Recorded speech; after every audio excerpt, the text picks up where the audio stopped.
Sé perfectamente que varios de los asuntos tratados aquí son extremadamente sensibles, incluso incómodos. También tengo claro que ciertos sectores militares, en especial los vinculados a la inteligencia, no suelen ser indulgentes. Si algún día llegara a aparecer sin vida en circunstancias dudosas, sería necesario revisar esta conversación y analizar lo que se dijo, porque Juan José Benítez advirtió precisamente sobre esa posibilidad. En la entrevista, el autor explicó que su libro titulado Están aquí aborda el fenómeno de los objetos voladores no identificados, sus presuntos ocupantes y, sobre todo, los secretos que, según sostiene, distintos gobiernos del mundo han mantenido ocultos. Asegura que el contenido resulta especialmente perturbador para determinadas estructuras de poder. Entre los casos mencionados, relató el testimonio de una ingeniera estadounidense que habría sido trasladada a una instalación confidencial en territorio norteamericano. Allí pasó un tiempo examinando 5 fragmentos que, supuestamente, provenían del incidente de Roswell. Según su versión, una parte significativa de los encuentros con entidades no humanas habría terminado de forma fatal para quienes los protagonizaron.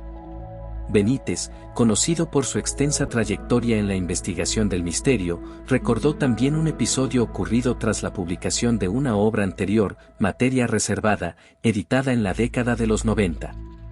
Él interpreta lo sucedido entonces como un atentado contra su vida.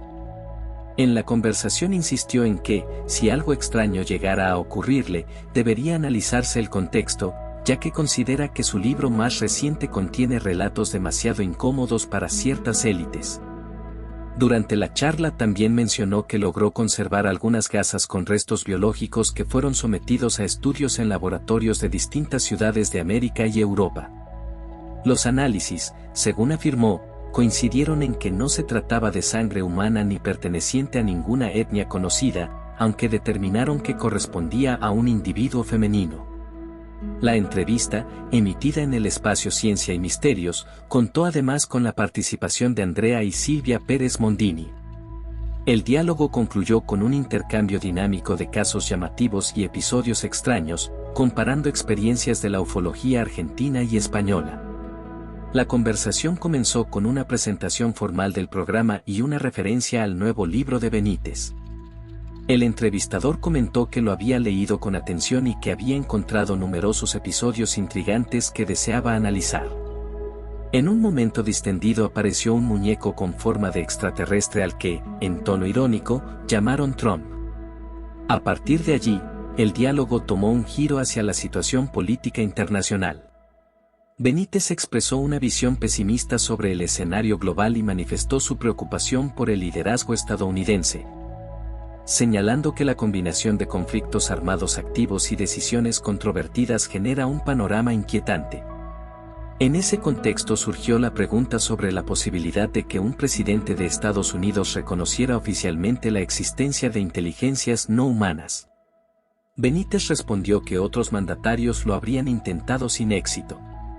Según explicó, únicamente un presidente con trayectoria militar habría tenido acceso parcial a información sensible relacionada con Roswell, mientras que los gobernantes civiles no habrían logrado superar las barreras impuestas por las jerarquías castrenses.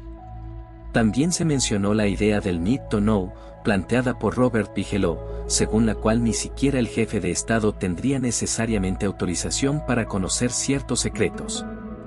Benítez afirmó que, tras décadas de investigación y conversaciones privadas con miembros de las Fuerzas Armadas, llegó a la conclusión de que el fenómeno ovni está bajo control de las cúpulas militares y no de los dirigentes políticos. A su juicio, el prolongado silencio en torno al caso Roswell responde a una decisión estratégica que continúa vigente. Según relató, algunos militares le han confesado que revelar abiertamente los archivos o exhibir públicamente los restos recuperados generaría una situación extremadamente compleja, difícil de gestionar tanto a nivel social como institucional. Nosotros, los militares. ¿Por qué? Porque el contribuyente puede plantear algo muy simple: si está financiando los sueldos y los sistemas de defensa, pero aún así no recibe protección frente a incursiones constantes en el espacio aéreo. Entonces surge una pregunta inevitable: ¿para qué paga impuestos? Esa inquietud no es menor. Hay otro aspecto que también resulta llamativo. Algunos agentes de inteligencia han sostenido que la verdad sobre este fenómeno sería imposible de asimilar para la sociedad. Sin embargo, también han circulado versiones distintas. En años de investigación, y al revisar la obra Están aquí, aparece un ángulo diferente de la historia. En ese libro se menciona a Philip Corso y su obra El día después de Roswell, además de una entrevista realizada al propio Corso. Allí se sugiere que ciertos contratistas estadounidenses, junto con sectores del ámbito militar, habrían realizado experimentos con personas con el fin de reproducir la supuesta capacidad de los tripulantes de aquellas naves. Controlarlas mediante la mente. La gravedad de esa posibilidad es evidente. A lo largo de décadas de trabajo, el investigador afirma haber conversado con numerosos militares que reconocieron la existencia de ensayos destinados a apropiarse de esa tecnología, incluyendo intentos de manipulación mental de aeronaves. En Están aquí se recoge el testimonio de una ingeniera aeronáutica estadounidense que fue trasladada a una instalación secreta. Durante un periodo prolongado intentó determinar la función de varias piezas que, según le dijeron, provenían del artefacto recuperado en Roswell. De acuerdo con su relato, solo logró formular una hipótesis respecto de una de esas piezas. Al integrarla en un avión de combate, esta permitiría modificar el fuselaje a través de la mente. Esa fue su deducción, las demás piezas permanecieron como un enigma. La profesional explicó que, junto con otros ingenieros civiles, fue conducida con los ojos vendados, y posiblemente bajo efectos de sedantes, a una base cuya ubicación desconocían. Quizá en el suroeste de Estados Unidos. Cada mañana acudían a un hangar donde un avión militar permanecía suspendido por cables mientras analizaban los componentes almacenados en armarios metálicos. Según les indicaron algunos uniformados con quienes entablaron cierta confianza, aquellas piezas procedían de otro hangar donde se había guardado la nave estrellada. El libro reúne numerosos episodios de gran interés y datos que el autor considera valiosos, aunque reconoce que algunos resultan especialmente sensibles. Publicar determinada información implicaba riesgos. La crítica abierta a las altas esferas militares y a los servicios de inteligencia no suele quedar sin consecuencias. Existen antecedentes de investigadores que murieron en circunstancias extrañas, personas consideradas incómodas que, según se sugiere, terminaron pagando un precio elevado. Esa posibilidad siempre estuvo presente al momento de decidir qué incluir. Se menciona incluso que ciertos métodos empleados para silenciar a individuos consistirían en provocar enfermedades de forma deliberada, simulando causas naturales como un infarto. Entre las sustancias citadas aparece la Chlamydia pneumoniae, un microorganismo que puede afectar el sistema circulatorio y favorecer la formación de coágulos. El investigador relata que, tras publicar un libro crítico sobre la desclasificación de archivos vinculados al fenómeno OVNI por parte de la Fuerza Aérea Española, obra titulada Materia Reservada, comenzó a padecer repetidos episodios de angina de pecho que derivaron en una intervención cardíaca de gran complejidad. En análisis posteriores apareció la presencia de esa bacteria. Recuerda un viaje a Perú, mientras trabajaba en la serie documental Planeta Encantado, durante el cual ocurrieron situaciones que, vistas en retrospectiva, le parecieron sospechosas.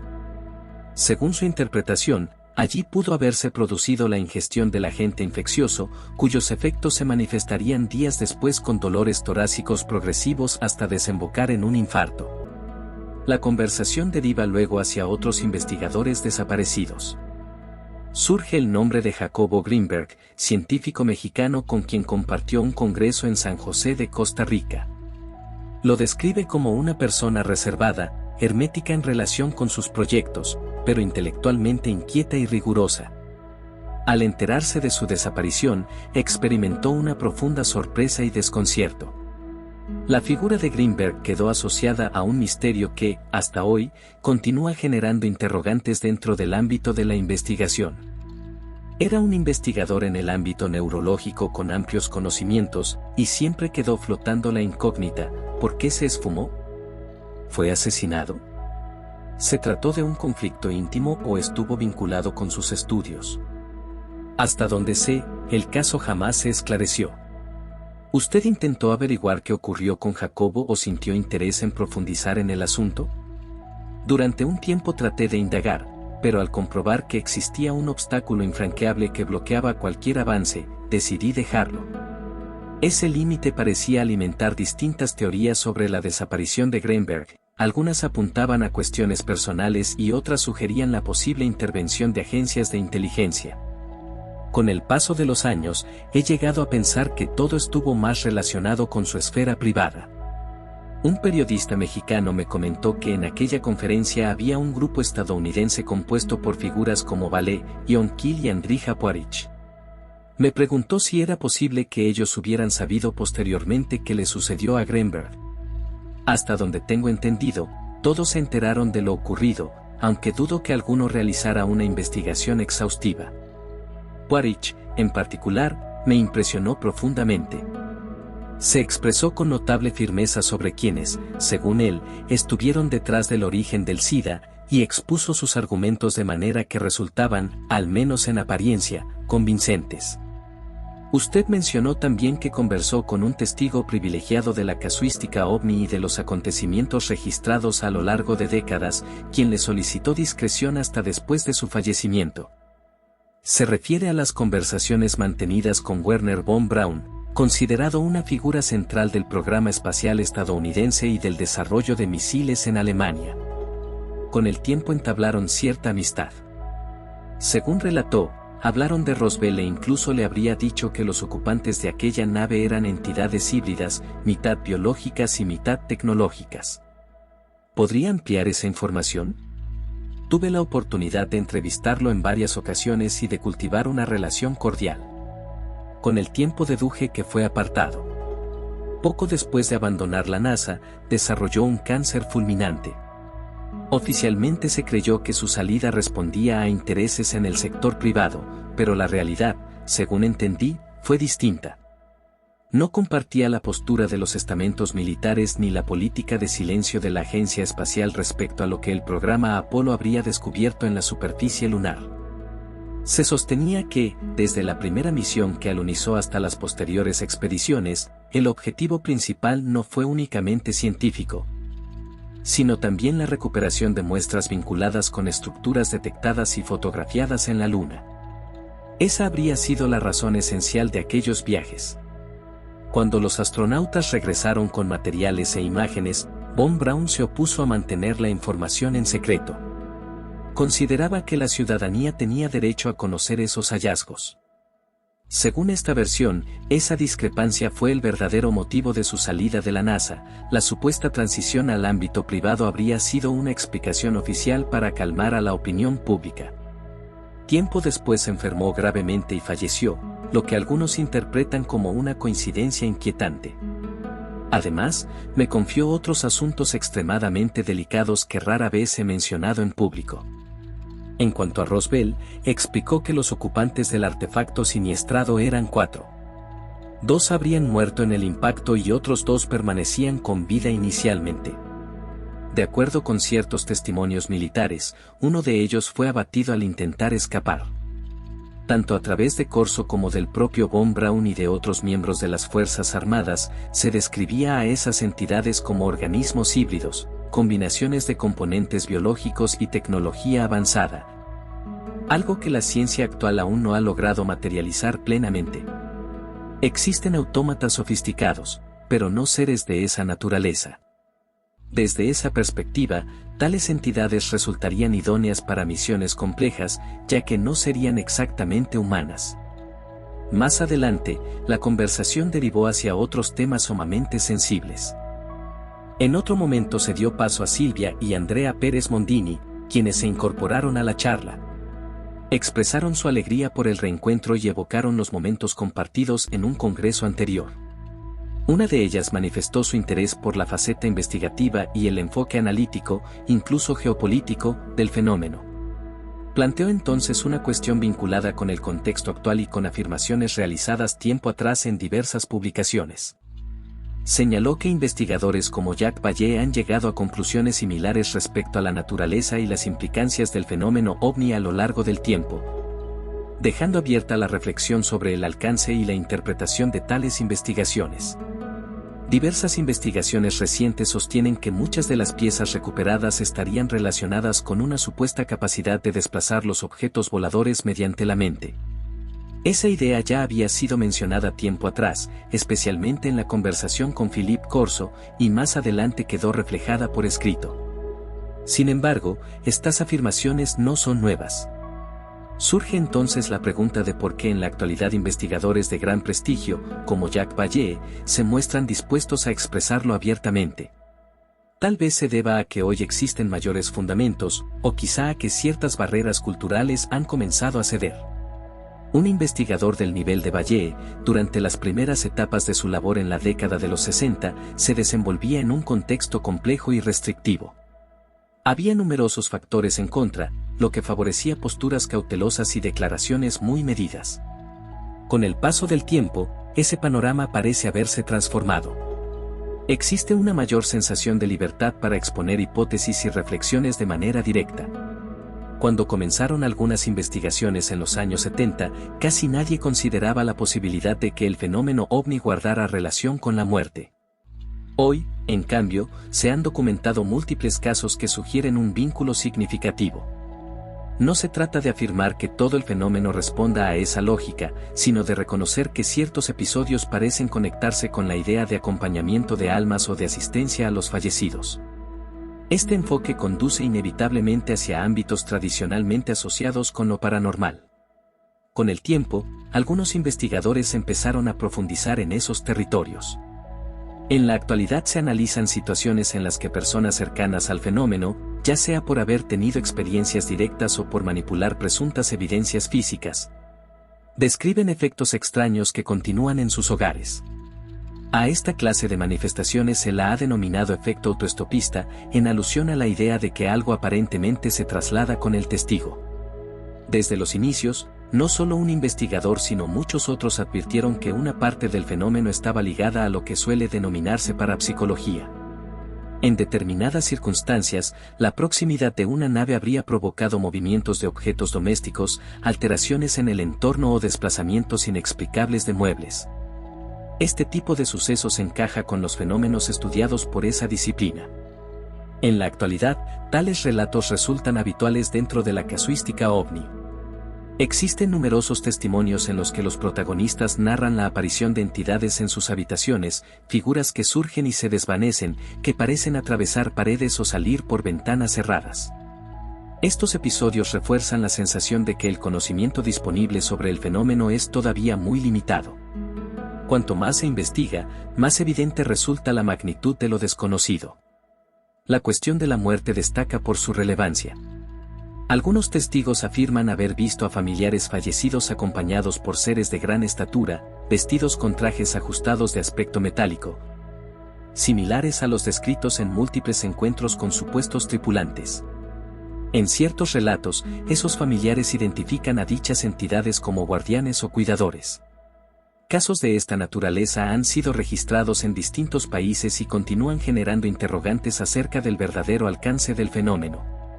También se han mencionado episodios vinculados con entornos militares y organismos internacionales. Un ejemplo es el testimonio atribuido a Robert Dean, suboficial que habría trabajado en el cuartel general de la OTAN en París. Según su relato, tuvo acceso a un voluminoso documento que reunía informes sobre encuentros, autopsias, imágenes y descripciones de naves y entidades. La experiencia lo dejó profundamente impresionado. Ante esa información, se intentó consultar oficialmente a la OTAN para acceder a parte de esos archivos. La solicitud no prosperó y las autoridades negaron tener conocimiento al respecto. A pesar de ello, persiste la idea de que la organización conservaría uno de los archivos sobre ovnis más completos del mundo, incluyendo material gráfico de entidades no humanas. En algunos de esos documentos se mencionaría la existencia de 3 grandes especies visitantes. No obstante, otros investigadores sostienen que la diversidad descrita en los testimonios supera ampliamente esa cifra. De acuerdo con ciertos archivos privados, se habrían contabilizado más de 1 millar de tipos distintos de seres observados a lo largo del siglo XX y XXI. Esta variedad sugiere que, si el fenómeno tiene una base objetiva, su complejidad sería mucho mayor de lo que plantean las versiones más conocidas. Me llamaba la atención, sobre todo, según señalaba un supuesto informe atribuido a la OTAN, la existencia de una tercera especie con apariencia reptiliana, los llamados reptiloides. Aquel documento, al parecer, manifestaba inquietud por su presencia, aunque no ofrecía explicaciones claras sobre las razones de esa preocupación. Al menos, yo no encontré una justificación concreta. Supongo que la causa estaría vinculada a la violencia o a conductas agresivas, un aspecto que algunos investigadores comienzan a admitir con cautela. De acuerdo con mis indagaciones, en más de la mitad de los encuentros con supuestos tripulantes el desenlace habría sido fatal para el testigo, sin una causa evidente. Se trata de un porcentaje que resulta inquietante. Por eso, cuando alguien me consulta sobre la posibilidad de observar un objeto extraño en el cielo, suelo insistir en la prudencia. El asunto es complejo y, al mismo tiempo, fascinante. Existen episodios como el de Juan Ócar Pérez, quien relató diversas vivencias que no necesariamente fueron perjudiciales. También hay experiencias que, sin ser abiertamente dañinas, dejan secuelas psicológicas profundas, similares a un cuadro de estrés postraumático. Sin embargo, hablar de una proporción tan elevada de finales trágicos obliga a reflexionar con seriedad. Esa cifra no proviene de archivos oficiales, sino de mis propias pesquisas. Tras décadas dedicadas a este campo, he entrevistado a miles de personas. A partir de esos testimonios surge el cálculo mencionado. En los casos con desenlace adverso, las causas parecen vincularse directamente con la interacción con el fenómeno, episodios de violencia inexplicable, posibles daños colaterales o incluso maniobras de encubrimiento por parte de organismos de inteligencia. Según los relatos recogidos, la actuación de esas supuestas naves carecería de justificación. Un ejemplo relatado en Colombia describe a una familia que regresaba en automóvil hacia Bogotá después de una celebración. El conductor, un joven, viajaba acompañado por sus parientes. En el trayecto observaron una luz a un costado del camino, lo que originó la discusión habitual sobre si se trataba o no de un objeto volador no identificado. La luminosidad se desplazó hasta situarse frente al vehículo, sobre unos árboles. El muchacho detuvo el coche, descendió y, tratando de distinguir mejor lo que veía, se cubrió los ojos con la mano a modo de visera. De pronto cayó hacia atrás. Presentaba una herida profunda en la región occipital. Se especuló con la posibilidad de algún tipo de descarga o haz de energía. No se encontró una razón clara para lo sucedido. Casos similares, según diversas fuentes, no suelen difundirse ampliamente. También se mencionan episodios opuestos, en los que se habrían producido curaciones sorprendentes. Ambos extremos forman parte del mismo conjunto de relatos. En relación con la OTAN, conviene recordar la figura de Paul Hellyer, quien fue ministro de Transporte y posteriormente titular de Defensa en Canadá, país integrante de la Alianza Atlántica. Durante su gestión en la década de los 60 no otorgó relevancia pública al fenómeno. Sin embargo, tras abandonar la vida política, comenzó a referirse a supuestas entidades reptilianas infiltradas entre la población e incluso vinculadas a estructuras de seguridad en Estados Unidos. Sus declaraciones le valieron descrédito en amplios sectores. Resulta llamativo que sus afirmaciones surgieran después de que Canadá hiciera públicos numerosos expedientes oficiales correspondientes a varias décadas. Con el tiempo, algunas de aquellas ideas volvieron a debatirse a la luz de nuevas revelaciones documentales. No todos los incidentes atribuidos a agresiones involucran seres de aspecto reptiliano. También se describen entidades de baja estatura y cabeza prominente. En otro episodio ocurrido en una zona rural colombiana, un agricultor que intentó enfrentar con un cuchillo a una de estas presuntas figuras murió de forma inexplicable. Los médicos no lograron explicar cómo pudo producirse un fallecimiento por congelación en un entorno cálido. Más allá de la polémica, el fenómeno reúne relatos extraños y desconcertantes. Entre ellos se encuentra el denominado caso Zaragoza, en el que habría aparecido una figura humanoide sobre la parte frontal de un avión de combate. En un principio, el testimonio me pareció fantasioso.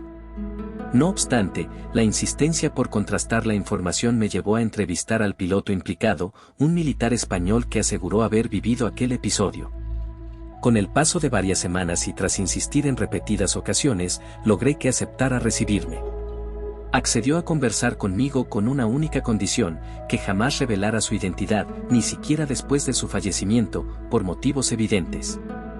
Aquel hombre, piloto militar, me relató que durante una práctica habitual en la base aérea de Zaragoza, en España, vivió una experiencia desconcertante.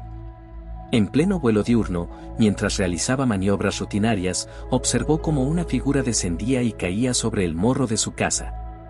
Según su testimonio, el individuo se aferró al fuselaje. Al principio quedó paralizado por la sorpresa, pero segundos después reaccionó e intentó sacudirse moviendo bruscamente la aeronave para desprenderlo. Finalmente, la entidad cayó hacia un costado y desapareció.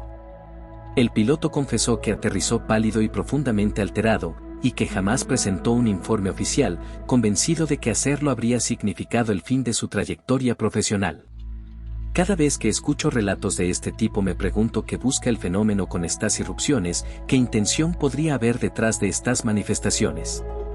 Con el tiempo he llegado a una conclusión provisional: gran parte de estos episodios, si no la mayoría, parecen una representación cuidadosamente montada. La interacción entre estas entidades y los testigos se asemeja a una puesta en escena. Recuerdo, por ejemplo, un caso ocurrido en Estados Unidos. Un agricultor aseguró haber visto descender una nave en su terreno. De ella bajaron dos figuras altas, ataviadas con trajes de aspecto metálico. En inglés le comunicaron que necesitaban algo. El hombre, desconcertado, interpretó que pedían dinero, sacó su billetera y les entregó un billete. Los visitantes regresaron al vehículo y partieron sin más. El episodio resulta extraño, casi absurdo, como si se tratara de una prueba o de una dramatización. Algo similar sucedió con Joe Simonton, en Wisconsin. Este hombre afirmó que una nave con forma de disco descendió cerca de su propiedad. Al aproximarse, observó a dos ocupantes en el interior. Uno de ellos le indicó mediante gestos que necesitaba agua. El testigo regresó a su casa, llenó una jarra y la llevó hasta el artefacto. Mientras tanto, notó que uno de los seres cocinaba una especie de tortas en una plancha. Por señas mostró interés, y el ocupante le entregó varias. Más tarde, algunas fueron analizadas por J. Allen Hynek. Después de aquel intercambio, la nave se elevó y desapareció. La escena, nuevamente, parece una teatralización difícil de interpretar desde parámetros convencionales. En Argentina también existen relatos desconcertantes. En las proximidades de la base naval Puerto Belgrano Naval Base, en la década del 60, varios objetos fueron vistos sobrevolando la zona. Según los testimonios, dos permanecían en posición fija mientras un tercero descendía hasta quedar suspendido sobre el mar. Desde la nave habría bajado una figura portando un pequeño recipiente, con el que recogía agua marina antes de regresar al interior del artefacto. La escena se repitió varias veces y luego los objetos se alejaron a gran velocidad. El interrogante es inevitable: ¿qué sentido tendría recorrer distancias inconcebibles para recolectar agua del océano? Estos episodios comparten una característica: construyen una escenografía que, desde nuestra lógica, carece de coherencia. Tal vez se trate de algún tipo de ensayo conductual, una forma de observar nuestras reacciones, palabras y decisiones ante lo insólito. Es una hipótesis, aunque dista de ser concluyente. Tras décadas de estudio, lejos de acumular certezas, la sensación predominante es la de desconcierto. Existen centenares de informes que describen entidades muy distintas entre sí, lo que sugiere procedencias diversas. Sin embargo, las respuestas siguen siendo esquivas. Hay un aspecto particularmente llamativo: en ninguno de estos encuentros se registran manifestaciones de humor por parte de los supuestos visitantes. Si se les atribuye inteligencia, cabría esperar algún indicio de ironía o comicidad. No aparecen bromas, ni opiniones ideológicas claras, predominan advertencias, interrogantes y anuncios de eventos que rara vez se concretan.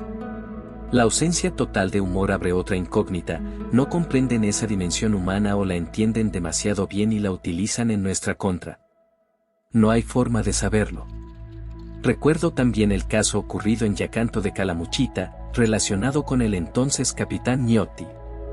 En aquella ocasión se obtuvo una fotografía en la que se distinguía un objeto oscuro suspendido en el cielo. La imagen generó un fuerte impacto entre los investigadores, sobre todo por ciertos detalles que pasaron inadvertidos para muchos y que, tras un análisis minucioso, aportaron elementos inesperados al debate. Después de tantos años examinando informes, entrevistando testigos y revisando evidencias, la conclusión no es de certeza sino de perplejidad. Cuanto más se indaga en el fenómeno, más se amplía la sensación de desconocimiento.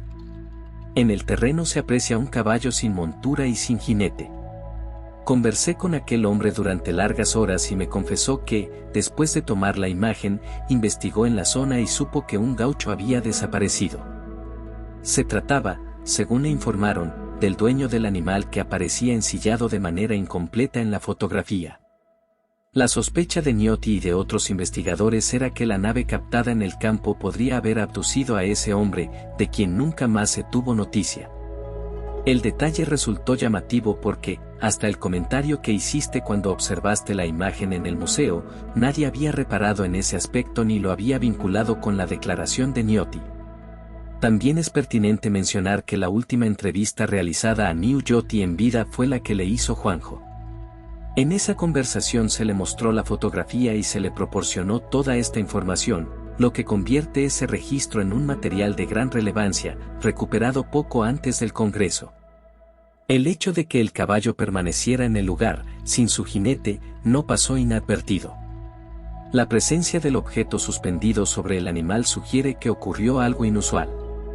Dado que el hombre jamás reapareció y el caballo continuó en el campo, la hipótesis más razonable es que fue llevado por la fuerza o trasladado por aquel artefacto. Gnotti relató además un episodio que, según él, recibió escasa atención. El negativo original de la fotografía fue retirado por dos hombres norteamericanos que se presentaron como militares. Aceptó entregarlo con la condición de que lo devolvieran tras el análisis. Sin embargo, nunca regresó a sus manos. Se cree que quedó en poder de la Fuerza Aérea de Estados Unidos. Con el tiempo, se consiguió a través de Mike Rochenor, vinculado al CUFOS, una copia de segunda generación del negativo.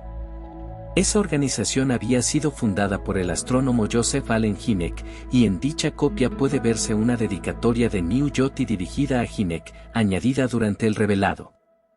A pesar de años de búsqueda del material original, jamás se logró recuperarlo, lo que refuerza la versión de que fue retirado por autoridades extranjeras. No se trata de un hecho aislado. Existen numerosos antecedentes de películas y fotografías confiscadas por fuerzas militares tanto de Estados Unidos como de la antigua Unión Soviética. Surge entonces otra incógnita, el papel de Wernher von Braun en relación con los objetos no identificados durante su etapa en Alemania. Se ha mencionado el incidente de un objeto caído o aterrizado en Magenta, Italia, en tiempos de Mussolini, así como el supuesto interés alemán por aquel artefacto. Sin embargo, en la correspondencia mantenida con él, von Braun evitaba referirse a su pasado en la Alemania nazi y nunca ofreció declaraciones sobre ese tema. Las investigaciones históricas sugieren que el régimen poseía información al respecto e incluso intentó desarrollar tecnología inspirada en esos informes, pero von Braun jamás quiso profundizar en esa etapa de su vida. Entre los casos de objetos siniestrados y presuntos tripulantes recuperados, hay uno que destaca por su singularidad. A fines de la década del 70, aviones sudafricanos habrían derribado una nave que cayó en el desierto de Namibia.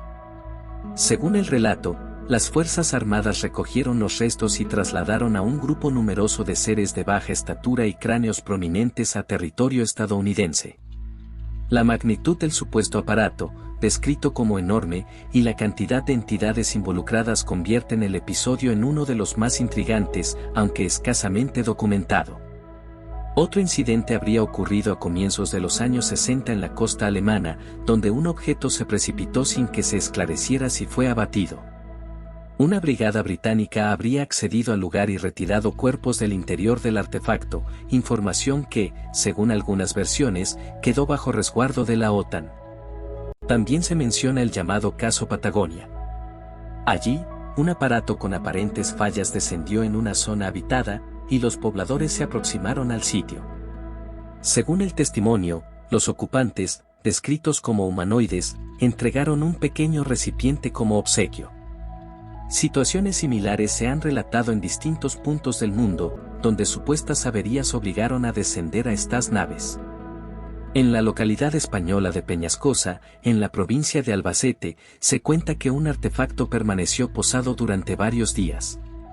Los vecinos se acercaban, llevaban alimentos y agua, e incluso la Guardia Civil habría dejado constancia de lo sucedido.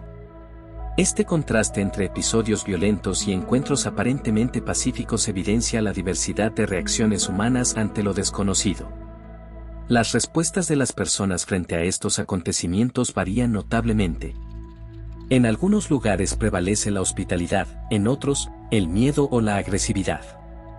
Esa dualidad también apareció en un relato ocurrido en Victoria, donde un pastor afirmó haber observado durante varios días un objeto que descendía en un campo. Pequeñas figuras recogían parte de la siembra y luego se alejaban en el artefacto. Algunos vecinos pensaron que se trataba de niños que robaban. Pero esa explicación perdió fuerza al considerar que los supuestos intrusos partían en un objeto volador que se dirigía hacia una estancia cercana conocida como la Argentina. A partir de ese episodio, él decidió no volver a cortar el césped. El hecho ocurrió en Victoria. Resulta llamativo observar, Fer, cómo se repiten ciertas coincidencias en los patrones que presentan estos casos dentro de la estadística internacional. Ese, para mí, es el aspecto más revelador. Más que formular preguntas, corresponde expresar gratitud a Juanjo por su permanente disposición y reconocer que muchas de las afirmaciones que él se animó a sostener, como tantos investigadores que hablaron con firmeza cuando no era sencillo hacerlo, hoy constituyen un material de enorme valor. También nos impulsa a revisar y reconsiderar esos antecedentes. No es lo mismo analizar anomalías en la actualidad, con tecnología avanzada y abundantes referencias, que abordar episodios de las décadas pasadas, cuando muchas personas ni siquiera se atrevían a relatar lo que habían vivido. Por eso prevalecen el respeto, el afecto y el reconocimiento hacia quien continúa publicando obras que, para muchos, funcionan como verdaderos compendios de consulta. Cada libro de Juanjo se asemeja a una enciclopedia. Quienes lo seguimos desde el comienzo y procuramos transitar un camino similar sentimos que cada encuentro con él es una experiencia sumamente gratificante. Y queda pendiente aquel acuerdo que alguna vez mencionamos. Mientras recordabas el caso del pastor en Victoria, vino a mi memoria otro suceso que seguramente también investigaste. El de unas personas de un hogar cercano a esa localidad que afirmaron haber visto unas piernas suspendidas en el aire. Ese episodio me impresionó profundamente, sobre todo porque más tarde analicé hechos semejantes en Francia y en Sevilla, España. Eran prácticamente idénticos. Surge entonces la pregunta, ¿cómo pueden distintos testigos describir lo mismo sin conocerse entre sí ni tener referencias cruzadas? Ninguno tenía vínculo con los otros. Los residentes del hogar en Victoria no sabían nada de los franceses, ni estos de los más de 20 reportes registrados en la provincia de Sevilla sobre extremidades que se desplazaban desde la cintura hacia abajo. Incluso en Argentina, sobre la Ruta Nacional 5, en La Pampa, entre Catriló y Lonquimay, a comienzos de los años 2000 se informó un caso en el que un conductor iluminó con los faros lo que parecían piernas caminando. Es un antecedente fascinante que en su momento también pude documentar. Resulta asombroso repasar esta casuística casi en tiempo real. Poder intercambiar estas experiencias es un verdadero privilegio, si acaso, apenas he aportado una pequeña contribución. ¿Cómo explicar estas vivencias tan extrañas distribuidas por el mundo, con testimonios coincidentes y sin posibilidad evidente de manipulación? Una interpretación sostiene que se trata de hechos auténticos que escapan a nuestra comprensión, salvo que se considere la hipótesis de algún tipo de experimento destinado a observar la reacción humana. Imaginar al automovilista que circula de noche y ve aparecer dos pares de piernas cruzando la carretera para desvanecerse después resulta desconcertante. En varios relatos, además, se observan luces o naves cercanas, lo que sugiere una posible asociación con el fenómeno ovni. En el caso de Victoria, por ejemplo, se mencionaron dos objetos que ascendían y descendían antes de la aparición de las extremidades. También surge otra conjetura, quizá más audaz, la idea de que la realidad funcione como una simulación, similar a un entorno digital. En los videojuegos, cuando ocurre un fallo del sistema, pueden verse fragmentos de figuras moviéndose de forma incompleta. Tal vez estas visiones recuerdan ese tipo de errores. Es una especulación difícil de confirmar, pero abre un campo de reflexión. En el sur de Argelia, en el desierto de Tassili, existen pinturas rupestres donde se representan únicamente piernas con pantalones y calzado. Se estima que tienen una antigüedad de 14.000 años. Sin embargo, en la Edad de Piedra no se utilizaban esas prendas. Alguien debió observar algo y dejar constancia de ello. Las comunidades originarias solían plasmar en grabados o tallas aquello que presenciaban, y en el norte argentino abundan registros de esa naturaleza. Esa forma de transmisión resulta especialmente significativa como herencia cultural. En cuanto al caso del médico boliviano Paul Parada, relatado hacia el final del libro, se describe un encuentro ocurrido durante un gran incendio en el este de Bolivia. Voluntarios de distintas nacionalidades colaboraban en la zona, y una noche, mientras el médico hacía guardia en una caseta sanitaria aislada, se le acercó una figura muy alta cubierta con una manta similar a las que usaban los brigadistas. En castellano perfecto solicitó ayuda. Durante unos 40 minutos, el profesional suturó una herida en su brazo izquierdo. Al finalizar, la entidad le pidió que no se asustara ante lo que estaba a punto de ver. Sobre los árboles flotaba una nave de gran tamaño. Lo más impactante fue que el médico conservó varias gasas utilizadas para limpiar la sangre. Algunas de ellas fueron sometidas a análisis en laboratorios de Boston, Brasil y España. Los resultados coincidieron en que no se trataba de sangre humana y que correspondía a sexo femenino. Este detalle generó sorpresa, ya que el testigo describía a un ser de apariencia andrógina, de rasgos atractivos y aspecto extranjero. La posibilidad de que muestras biológicas no humanas pudieran activar alarmas en instituciones generó inquietud en ciertos círculos. Se mencionó incluso la presencia de individuos que habrían mostrado interés en el asunto. Según se relató, uno de esos episodios tuvo lugar en Galicia, España, donde aparecieron supuestos agentes vinculados a la investigación. Después de que la Universidad de Santiago de Compostela concluyera el análisis realizado sobre las gasas con restos de sangre, pocos días más tarde la persona que había entregado una de esas muestras al laboratorio fue interceptada por 3 individuos. Según recordó, eran 2 mujeres y un hombre, vestidos con absoluta formalidad. Se presentaron como integrantes de la Agencia Nacional de Seguridad y le preguntaron, sin rodeos, de dónde había obtenido la gasa. Él respondió que procedía de su jardín, con la intención de proteger la fuente real. Tanto a él como a mí nos sorprendió profundamente que esos supuestos funcionarios de inteligencia conocieran los resultados del estudio universitario. La única explicación posible parecía ser que la propia institución académica hubiera comunicado la información a los servicios correspondientes. No fue el único efecto derivado del asunto. También se produjeron otras consecuencias, especialmente desde Brasil, donde varios laboratorios intentaron convencer al médico implicado de que viajara para explicar personalmente cómo había conseguido las muestras sanguíneas. El interés radicaba en que habían identificado en la sangre un microorganismo que, aparentemente, impediría la oxidación celular, es decir, el envejecimiento. De confirmarse algo así, las implicancias serían enormes, enfermedades graves podrían dejar de representar una amenaza irreversible. El tema, por su naturaleza, resulta tan fascinante como delicado y potencialmente riesgoso.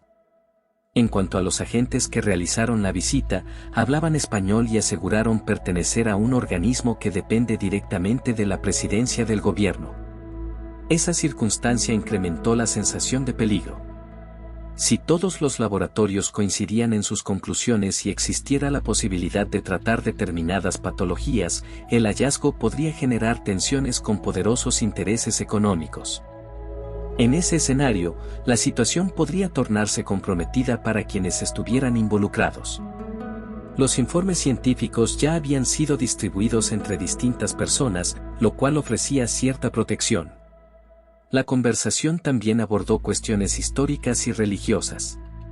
Se mencionó que la fecha tradicional de la Navidad no correspondería necesariamente con el momento real del nacimiento de Jesús. En tiempos de María y José, los desplazamientos para empadronamiento se realizaban durante la estación seca, es decir, en verano. Además, en el mundo pagano se celebraban festividades vinculadas al solsticio de invierno, cuando los días comenzaban a alargarse. Esas celebraciones incluían rituales en templos, banquetes e intercambio de obsequios. Con el tiempo, la Iglesia habría situado el nacimiento de Jesús el 25 de diciembre, en coincidencia con esas festividades preexistentes. Según esta interpretación, la decisión respondió más a razones estratégicas y culturales que a datos históricos comprobados. También se planteó la cuestión de un objeto que atravesaba el sistema planetario y que había generado especulaciones en redes sociales. La opinión expresada fue que se trataría simplemente de un cometa y que no existían motivos para alarmarse. Al mismo tiempo, se mencionó la proliferación de contenidos falsificados mediante inteligencia artificial, en los que se utiliza la imagen y la voz de personas públicas para difundir declaraciones inventadas. A pesar de acciones legales emprendidas para cerrar numerosos sitios, el problema persiste debido a la falta de una legislación eficaz que proteja adecuadamente la identidad digital. La entrevista recorrió más de medio siglo de trayectoria profesional y diversos episodios narrados en el libro más reciente del autor, muchos de ellos ambientados en Argentina y otros países de Latinoamérica. La conversación dejó abiertos varios interrogantes que podrían retomarse en el futuro, en el marco de nuevas investigaciones sobre fenómenos difíciles de explicar. Con esto concluyó el programa, marcado por el intercambio de ideas en torno a ciencia, misterio, historia y actualidad.